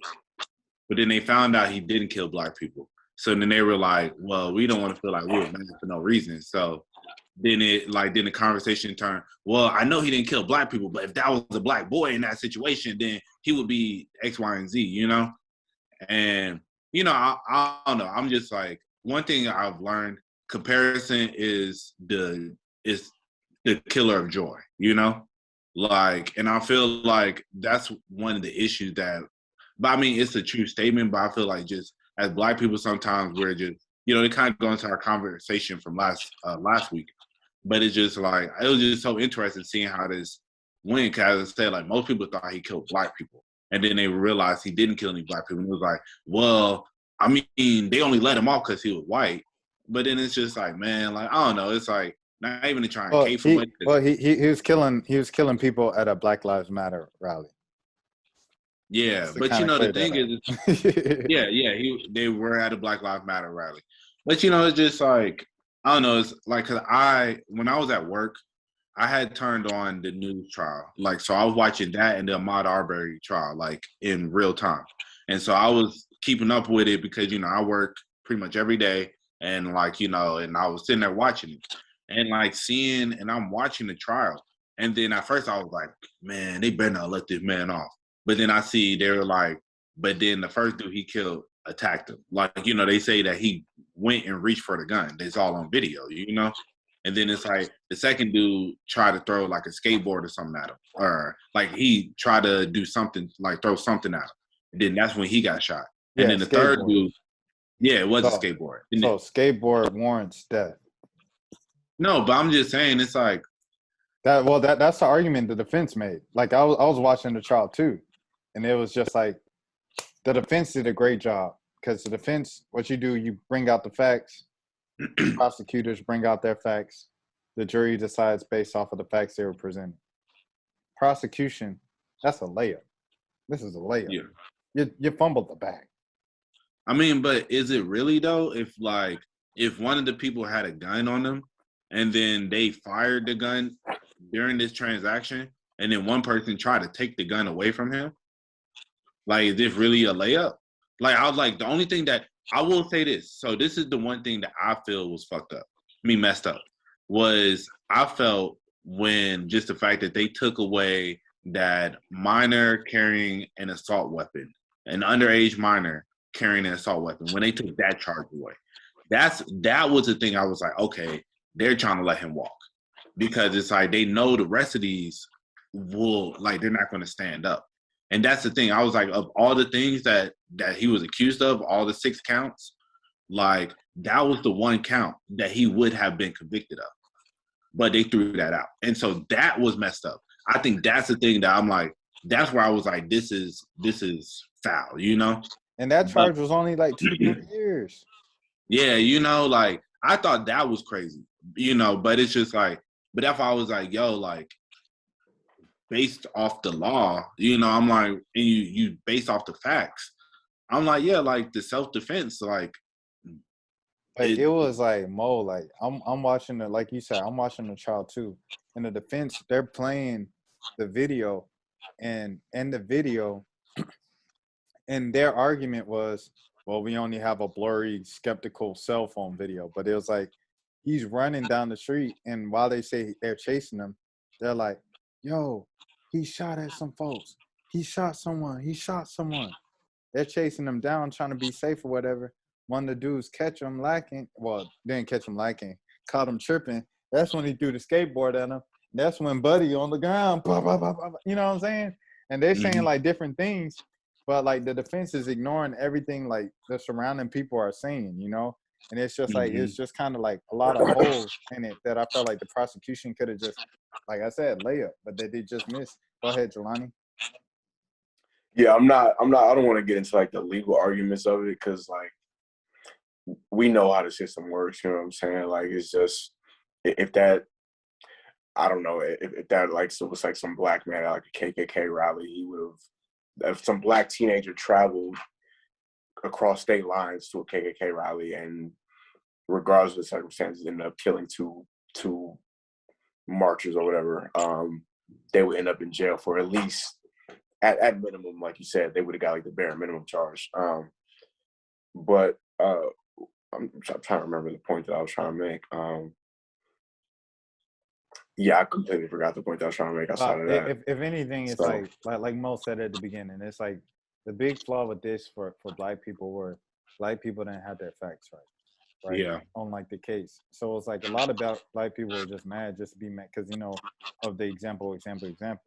Because, like, Jalen Rose went on national television and said this was a rally for, you know, Jacob Blake, who was shot dead by the police after being shot 7 times. Jacob Blake was shot by the police 7 times. He didn't die, though. It's kind of like, it was the hugest thing of, like, the NBA bubble was Jacob Blake getting shot, but not being dead. Like, he kind of knew that. I thought everybody knew that. So the fact that he said that, it's like things like that. Crossing state lines, like, I don't think he crossed state lines like that. That's like what they determined in the trial. You know, it's like just a couple misconceptions. See, my fault. I'm misinformed, man. It's I'm not even serious a lie. I didn't pay that much attention to, like, because it just had, like, there's all, like, I know, like, that's not the same as a police shooting or like, sorry, but I just all file that into, like, the same thing where I don't try to even, like, give stuff like that attention because I know it happens in real life. Like, I don't need to keep track of every single trial shooting or event in that vein. Yeah, like exactly. Like, it's you know, I try to stay away from that. Right. Yeah. I think that's just, like, I think the moral of me saying this is just, like, you know, because as I said, like, I do feel like Buddy, like, he should have served time. because there was clearly a charge that he could have 100% been locked up for. There's no reason. A 17-year-old shouldn't be able to walk down the street with an AK, kill two people, injure a third, right? Or did he kill the third too? He killed He three injured people. him. He just injured him. Killed two people, injured the third. Like, and not get anything. Like, that doesn't even make sense. But go ahead, Mo. Like, nah, like, and that's what I'm saying. It's like there was a clear charge for him. But as I said, just us as like Black people, you know, and like this is something that I felt for a while. It's just like we be too quick to jump onto things without really having the facts, you know? And I felt like that's kind of what part of this situation was. It's like, as I said, most people there's still people getting informed right now, you know, that like, oh, he didn't kill Black people, you know, like for real, you know. So, and I'll definitely say I was one of those people. It wasn't until I watched the trial and I saw that they said the victim name was something Rosenbaum, and I was like, oh, that's definitely not a Black name. You know, then like that made me really want to do more research into the situation. And then I was like, okay, like I get it. But yeah, you know, I just think it's crazy, you know. But regardless, you know, I'm like, hey, Black people got to stay more informed. But at the same time, man, the system is flawed, man. Like, yeah, it's just messed up. But we can kind of leave the topic, you know. I think the thing that frustrates me the most, you know, we just had an election in Atlanta, and it's just like the elections, like the politics. It's like, you know, I know a lot of people, they get frustrated from what they see, so they run for office and try to make change through the system to, you know, to dictating the laws and some of the things that go into effect to kind of switch things. And it's like sometimes those people win and things like don't change. You know what I'm saying? It's just very frustrating. I don't know. No, for real. You know, but you can't give up because, you know, like we got to live still, you know? Go ahead, Mo. Last thing I'm going to say, just in regards to like elections and stuff, I think that's a bill that needs to be passed. I don't think judges should have lifetimes terms. Like, I think like now that as I've gotten older and I'm really just seeing the consequence of that should not be a thing. It's like, if you're, you know, if the people ain't rocking with you no more, bro, it's time to go. You know, but it's just like, that's the thing. Like, in every judicial level, if you're a judge and you get elected, you're there until you retire or you die. And usually it's when you die, you know? So it's like, so that's why we have all these old, like, people with old, and, you know, that's why it's like, it's hard for the justice system to truly change right now, you know? Because it's like, yeah, you know, we're trying to put in different laws and this, that, and the other, you know, but it's like the people who are really coming down with the judgment for things and who are really dictating the cases, they're still in that same mindset. Like, they don't care about none of that, you know, none of the stuff that, you know, all these new laws, all these rallies, all this stuff like that. Like, the judge said that they couldn't even call the people who died victims. That was like a legit thing that he told them. He was like, you cannot refer to them as victims. You can refer to them as looters, as rioters, but you can't call them victims. And it's like stuff like that, you know, that's going to sway the jury right there. You know, it's like at not one point can I say victim. I have to call him like, I don't know, you get what I'm saying? Like, I don't know, it's all crazy. And that, I think that's something that really needs to change. That's one thing that I've really noticed over the time, like recently. And, you know, that's why when Trump, before he left, I think they said he put like 200 judges in place before he left. You know, and now all them judges are going to sit there until they either die or retire, you know? Like, one of the craziest things I saw was when, have you ever seen How to Make a Murderer on Netflix? Nope. Yeah. No, like, you never check it out. Yeah, like, so way back when I had like my knee surgery, that's when it had the first season came out. And yeah, you see, yeah, that's crazy. But yeah, like when I had my knee surgery, I was on bed rest. So I was on bed rest, and then literally I binge watched that whole show that whole day. It was like 10 episodes, an hour and some change long, and like from when I got up to when I went to sleep that night, that's all I watched, and it was really good. But you know, it was just so crazy watching because it was like, man, like even for this white dude, man, the system is so flawed. Like legit, he couldn't get a retrial because the judge was like, no. And then so they went to the judge above him. And then that judge was like, no. So then they were able to finally get it up to the next judge.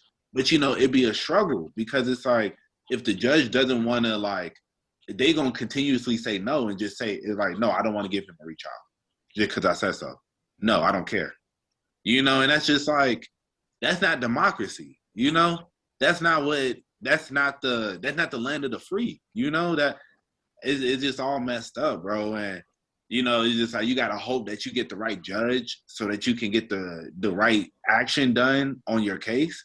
That's not cool, man. So, and it's just like there's nobody to come down on them either. You know, it's like it's like the referees, you know? It's like referees in like sports. They just do whatever. They want to get somebody a tech, they just got a tech. Ain't nothing, and nobody can really do about it, you know? Right. You know, but it's like, and that's why, like, with referees, I be feeling the same way with them. I'm like, sometimes I'll be like, y'all need to, I just think everybody should be held accountable for their actions, you know? That's something that I just thoroughly feel. And that goes to, you know, to keep you rolling, Mo, before you finish. Yeah, go ahead. The role of the media, the role of journalists and reporters. The role of journalists and reporters, the reason why they get on people's nerves a lot is because their job is to hold the people accountable, hold the coaches accountable, hold colleges accountable who might be doing slimy things to get student athletes and hold the president and politicians accountable as well. That is their job to be transparent. But now you get things like this where Monday Night Football or Sunday Night Football, Buffalo Bills blow it against the New England Patriots. The Joker say, you blew it against the New England Patriots tonight. How embarrassed are you? Are you serious? Are you serious, man? Don't ask me that. Don't ask me no more questions, man. I come in here every week, man. Don't do that, man. Don't disrespect me like. And they throw a hissy fit because he asked you a fair question. And it's like, that's like literally the thing now. It's like everybody snaps at the media is evil. I hate the media. I hate the media. Do you know what the job of the media is? Is to hold these people accountable and to expose some of the things that you might never have known if this journalist, this media member never did what they did. Continue, Mom. Right. Nah, like that's a good. I thought they were tripping with that, like with that situation, because Buddy literally said, and just to even like the kind of, you know, piggyback off of what you were saying, the journalists asked him about their run defense in particular, because they gave up like in the last 2 out of 3 games, they gave up like 200 plus yards. And in this game, I think Mac Jones only threw 3 pass attempts. And, you know, and then the journalist literally said, he was like, you're going to get criticized about this all online. So this pretty much, he was like, this is your chance to respond. This is your chance to say how you feel about it before Stephen A goes on First Take tomorrow and talk about how y'all blew it, how y'all run defense is nothing, how are the Bills even playoff worthy now, all this little different stuff, bro. It's like, and you know, people, I don't know, it's like people just saying, it's just weird, man. Like people don't want to deal with that, the pressure, the real. They don't want the real. They want everybody, oh, I love you. You're the best. They want hugs. They want cookies. They want milk. Oh, I'm so sorry you had a bad game, son. Protect it for your mental health. Protect your energy. Positivity. Nothing but positivity comes this way. And it's like, it's so many situations I see at times. Oh, give me a break, brother. Give me a break. It's life. It happens. Sometimes you win. Sometimes you have learning lessons. It is what it is. Move on. Cry. Go to sleep, wake up, and then get over it. Move on. It's Monday. It's a new week. But it's like Belichick trolled you guys. He played you guys. He wore the Navy face mask to the game, and he ran the ball 46 times, and you couldn't stop him. Mac Jones threw the ball 3 times. He ran it 46 times, wore the Navy mask, 46 for you guys who it might have gone over your head. There's 46 presidents in the history of the United States. He trolled them that much. He played you guys, and they still won. They punked you. If I go up there and you ask me a question, are you guys embarrassed that they just came in your stadium, in your arena, and punked you like that, and it worked? Nah. Why would you ask that question? Why would you ask that? Yeah. Makes sense. Go ahead. Yeah. So last thing, I want to just kind of on this topic. How do y'all feel about the recent surge in, I guess, athletes having mental issues with, like, you know, mental troubles when it comes to dealing with the media, like, i.e., Naomi Osaka, or like I ain't gonna lie, I was thinking about that when I was going on the rant, but I didn't want to throw baby girl on the bus. Yeah, like you know, like, how you feel about that, bro? Like, as a person, because it's, you know, I've really been trying to think about this. I'm like, man, like, it just seems like, I'm like, I don't want to call nobody, you know, and I'm not talking about her in this instance because, you know, I don't want, but it's like these athletes these days, I don't want to say that they're mentally weak, but it's just like, because I don't know what you're going through. I haven't been there, you know, but it just seems like, man, they can't deal with nothing. You know, like, for real, it just really be feeling like sometimes it's like, dang, bro, it like nothing even really happened. You know, I'm like, there was so many people that came before you that had to deal with a lot of the same stuff, but way worse. You know, but at the same time, they didn't have the social media aspect, you know, but at the same time, you don't have to be on social media. You know, it's like, and you know, just a lot of these athletes are like, man, I just got them playing this long, intense game. Y'all want me to answer questions? It's like, yeah, bro, like. It's been that way since Babe Ruth. This is nothing new. You know, and it's like, I don't know. I guess it's like, it's weird for me to see, like, I'm like, it's so many people. It's like, it's another athlete that go by the name, she's a UFC fighter. She's one of the champions, Rose Namajunas. And so, like, when she got the belt the first time, like, that was her thing. She was like, it's too much pressure to be champ, you know? And because it's like, you got to go to media days. You got to go to, you know, you got to do commercials. You got to do X, Y, and Z. And, you know, it's just like, I really wish I could ask these people, like, what did you expect out of this? You wanted, huh? Doja Cat. Okay, why you say Doja Cat? Oh, you ain't seen Doja Cat? She was complaining on Instagram live for like 20 minutes. She was like, I came in this for music. I came in this for fun. You know, Doja Cat been working about a decade before she finally blew up with the Move song. But but you know, she said, I came in this to have fun, and it's not fun anymore. I have to do all this stuff I don't like. I have to do these photo shoots. I have to do interviews. I have to do media and answer questions over and over, and I hate it. I don't want to do this. I just want to make music, and I haven't had the chance to make music in 5 years. Yeah, and so, like, that's the thing. It's like, when you're sitting there thinking about the process of, like, you wanna people, especially you said, hold on. I thought you had said something, Jelani. But I was like, well, like, a person, like, especially in that instance, you know, when you're sitting there, you're making these songs, you're envisioning arenas. You're envisioning yourself to be with some of the biggest artists. You know, like, you want your music to touch the world, you know? And it's like, you get that opportunity to do that. And then it's like, you didn't think all this was gonna come with it. It's like, this is part of the job, bro. Like, it's like, you can't touch the world and just be a recluse, you know? Like, I don't know. I mean, I guess, like, even The Weeknd had to, like, you know, I guess in the beginning he did that. And Bryson Tiller kind of was like that in the early stages. But, like, even them, like, you gotta, like, you see The Weeknd pops out way more now because he understands, like, this is just part of the job, bro. Like, right, Bryson Tiller. Who else tried that mysterious stuff? Party Next Door, Drake's group. What's the two dudes' name? Magic Jordan. No, not Magic Jordan. Shout out to them too. But it's the R&B group, Division. Division didn't do Oh, any yeah. interviews. All them jokers that didn't do any interview, how long they last? They ain't make it past 2017. They was here today, gone tomorrow.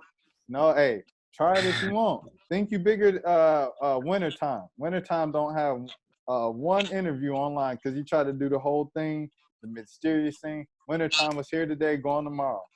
You try that thing. Think that you're bigger than the Breakfast Club, okay? Right. Think you bigger than 1 a.m. podcast. Y'all might as well come on, bro. No, they should come on the pod. We should. But shoot, Devon, you've been quiet for a little minute. What's your thoughts on everything? No, the thing about it is, okay, like these people, I get what you're saying. Like, you don't have to be on social media, but it's like the same way that we use Twitter, just we might want to laugh or just on some casual, you know what I mean? Just checking Twitter. They the same way. Like, they might just want to see a meme or see their favorite funny account or whatever. And at the same time that they looking at these, you know, whoever they follow on Twitter, you got at any given moment they check their mentions. I don't care how much you like this celebrity, like it's always gonna be like 5 to 10 people that just want to troll you just to get your attention or say something crazy to you. And the amount of people that you have, depending on who you are and how you carry yourself as a celebrity, the amount of people that you have that don't like you varies or whatever. But sometimes you just don't want to see all that. You know what I mean? Not to say that I'm a celebrity and I know what these people go through, but I can imagine that knowing that at any given time I could check my phone and there's people saying stuff that's negative about me. I don't have to deal with that as a regular, normal human. So that I think that might like weigh a lot on these people mentally. Right. No, and that's why, you know, that's why I say, man, it's like, I'm not in their shoes. So that's why, I don't want to condemn anybody because I don't know how I would react in these situations. Like, maybe, you know, you never know. Like, maybe I'll feel the same way if I was, you know, the top freaking rugby player in the world, you know, and everybody wanted to interview me and stuff like that. You know, I don't know how I would feel, you know, or if, you know, once I finally reach the heights that I want with music or whatnot, and then it's like, dang, this is more like a job, you know. But I will say, for me, I guess personally, like I've already kind of realized that, you know, but you know, at the same time, a lot of people, they don't go in, they just think it's, you know, they just see the fun aspects of everything. It's like, man, we're gonna go on tour, we're gonna, you know, I'm gonna be in the studio all the time, be doing X, Y, and Z. But it's like, yeah, it's if you really want to achieve your goals, you got to make sacrifices, you know? And that's the thing. I think, you know, you're going into like Liz Cambridge, you know, when Cambage. Huh? Cambage. Oh, my bad. Yeah, but her. Hey, not to cut you off. Not to cut you off. Like, I gotta go in like 5 to 10 minutes, so I don't know if you want to keep doing it after I leave, but just let y'all know, my fault. Not to cut you off. No, you good. We can go ahead and like wrap it up. But yeah, I was just gonna say, yeah, with Liz, I felt like, yeah, like she's a person, just her actions of everything I saw, and just her talking about how like she didn't want to go to the Olympics because she felt like I'll be isolated, you know, blah, blah, blah. It's just like a lot of these athletes, you know, because if you reach these heights, you've always been gifted. So of course, you know, you kind of always been like catered to and pampered in a sense, you know? So it's like nobody ever told you that you had to do anything that you didn't want to. So now that you're adult and you're having to do things that you don't really want to, you're like, you know, they're just like, man, you know, I don't want to do that. And it's like, we're looking at it as like, man, you know, as normal people, I'm like, bro, you know how many things I do every day that I don't want to do? You know, but it's all part of it's life, you know? And that's why I think sometimes there's that disconnect between like celebrities and civilians, because we're looking at some of these stuff they be complaining about, like, bro, do you know what real life is like, bro? You know? it's like I'm sitting here working, you know, doing X, Y, and Z. Got to do, you know, people out here working 2 jobs, you know, sitting there and then still having to get up and do X, Y, and Z, take care of kids, do this, that, and the other. But it's like, ain't nobody, I can't go on Twitter and be like, guys, so today I resigned from being a parent, you know, or like, I don't know, you get what I'm saying? So I just be feeling like a lot of times, and maybe being a parent is like a stretch, but like, yeah, that's how I be feeling sometimes.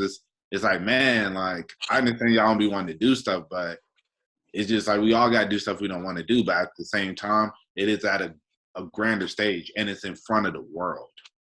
You know, it's like I'm not doing anything in front of the world at the moment. You know, so it's like I don't have that pressure. So, but yeah. For me, I'll try to be quick for you, Jelani. For me, you know, I have reached like, you know, small kind of thing, but it was a time where I wanted to do a lot of the stuff that I've been, you know, just blessed with the opportunity to do and stuff. And it's like the more attention I get, the more I climb. It's like the more I do get crazy stuff in my inbox every day from people I don't know, like from some part of the world, you know, no names, people with no Abbeys and stuff like that. Facebook inbox crazy, Twitter crazy, Instagram sometimes crazy, YouTube crazy sometimes. Like I get some crazy stuff, man, every single day from some stranger around the world, and it could weigh down on you. I get it, but like as far as the media thing, I think the media thing comes from social media. So it's like social media is like the blessing and the curse in this. It all kind of stems from social media. Social media, it weighs you down mentally for like stuff that would kind of be viewed as easily from years past and decades past. But I think the reason why now it's like why you complain about media and a press conference after losing the game is because of groupthink on Twitter. So if someone says a tweet of like, you know, I saw this tweet today. It was like, you know, for 2022, our company's giving us 3 weekends off. Every company should do this. And it's like, you know, so many things of like, I don't want to work. Normalize resigning from your job because you don't like, because to protect your mental health. Like if those tweets go viral, people will think that's the way we're supposed to live. It's just groupthink. People can't think for themselves. Like they see a viral tweet and they think this is the way life should be. Why don't we do things this way? So it's like if someone says we don't even need press conferences anymore, and then it goes viral, an athlete's gonna think I don't even need to do this. You know, like it's just groupthink. People think, you know what I'm saying, they don't think for themselves. Go ahead, Mo. I was gonna say, y'all ever took a mental health day? Often, yeah. I take mental health days from like all the extra stuff I do. So it's like, and it's not even, I just like, I need a break. Because if I keep going, I can go and do something, but I know I'm just going to run myself into the ground. I mean, like you told your job, like, yo, I need a mental health day. No. Oh, no. I mean, I've done that at a previous, yeah, I've done that before. Yeah.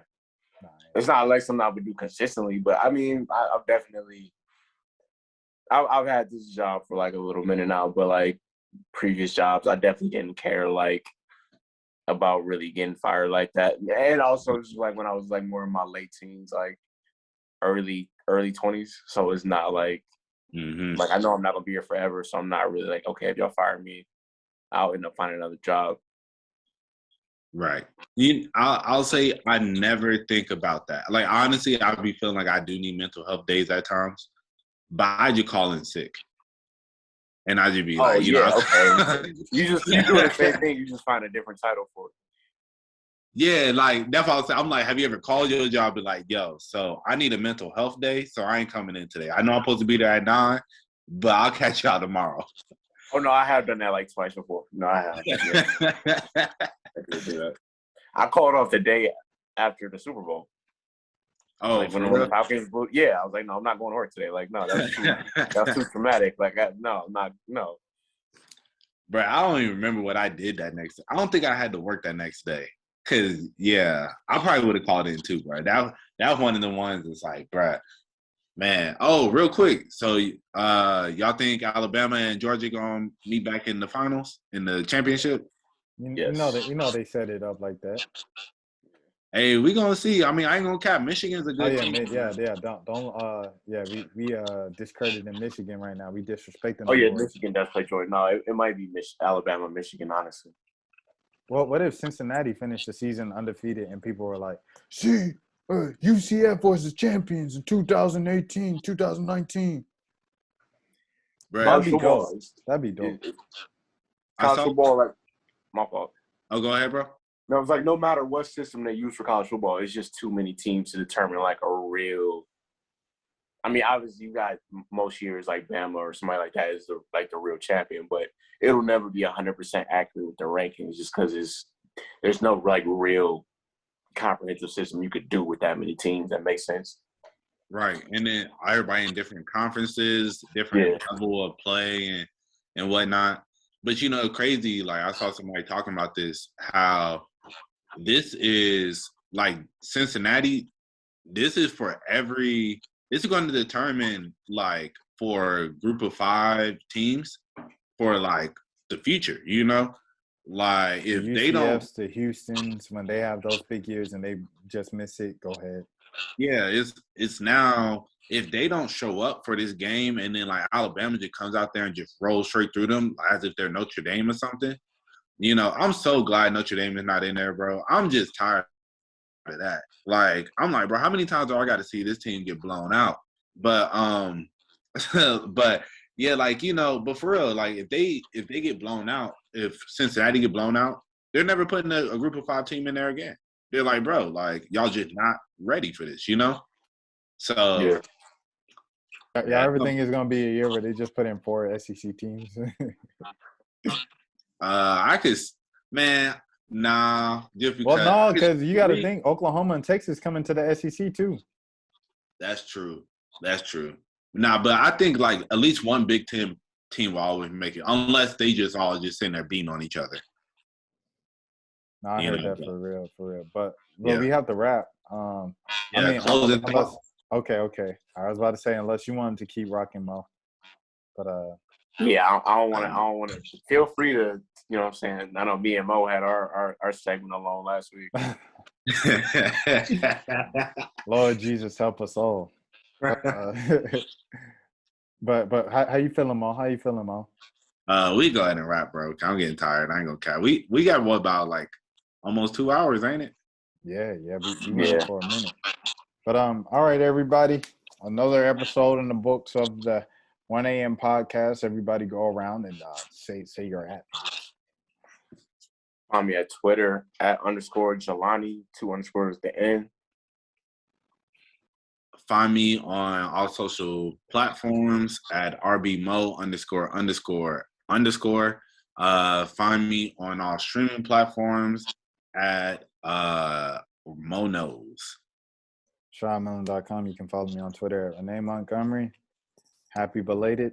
Still need to do something with Kennedy Carter. Until next time. Wait. And then, hey, everybody follow our new socials. Oh, yeah. I literally forgot about that. That's really good. Okay, go ahead. Yeah, that's important. Yeah, for sure. Yeah. Follow the Twitter at the 1 a.m. podcast. Follow 1 a.m. _pod. Okay, yeah. 1 a.m. _pod. The TikTok at the 1 a.m. podcast. And then yeah, that's all we got right now. But yeah, find us on all hey, find us on and then our YouTube page as well. The 1 a.m. podcast YouTube. And yeah, hey man, come check us out on all any place you can find a podcast. And then hey, yo, they trying to do us like they doing that boy Young Boy. So if you can't find us, just look a little harder, bro, cause we there. But I want y'all to know 1 a.m. better. #. Yeah, trying to blackball us.